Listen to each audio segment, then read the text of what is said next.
lone drifter walks down a quiet highway. This isn't just any man. This is John Rambo, a decorated Vietnam veteran, returning home to a country that barely remembers him. He visits the mother of a former war buddy, only to discover his friend died from cancer caused by chemical exposure during the war. Rambo says nothing. He simply walks away. A soldier who survived the battlefield, now wandering without purpose. Rambo enters a small, peaceful town in Washington state. But peace can be uncomfortable, especially when it looks different. The local sheriff, Will Teasel, sees Rambo as a threat, not a hero. Without cause, he drives him out of town.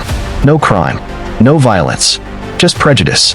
But when Rambo tries to walk back through town, he's arrested for vagrancy. And that's when everything changes. At the station, deputies mock him. They shave him, push him around, treat him like he's nothing. But something triggers inside him. The smell of water, the sound of shouting, hands grabbing him. Flashbacks hit hard. Vietnam prison camps, torture, survival. Instinct takes over. In seconds, the quiet drifter becomes a trained combat machine. He fights his way out, fast, precise, unstoppable, and escapes into the nearby mountains. The hunt begins. Sheriff Teasel gathers his deputies. They believe this will be easy.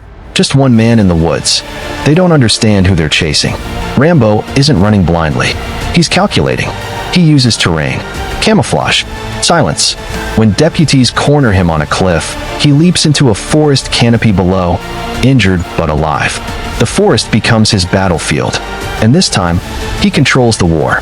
Deputies move through the woods aggressively, but Rambo is always one step ahead. He sets traps using nothing but nature. Improvised weapons, psychological warfare, pure survival instinct. One by one, the deputies are neutralized, injured, humiliated, outsmarted. Rambo avoids lethal force. He doesn't want to kill. He just wants to be left alone. But the situation escalates when a deputy dies accidentally during a chaotic helicopter pursuit. Now this isn't just a manhunt. It's personal. The chaos draws attention. The National Guard is called. Heavy weapons, armored vehicles, explosives, all for one man. Meanwhile, Colonel Sam Troutman, Rambo's former commanding officer, arrives. He knows exactly what's happening. He warns them.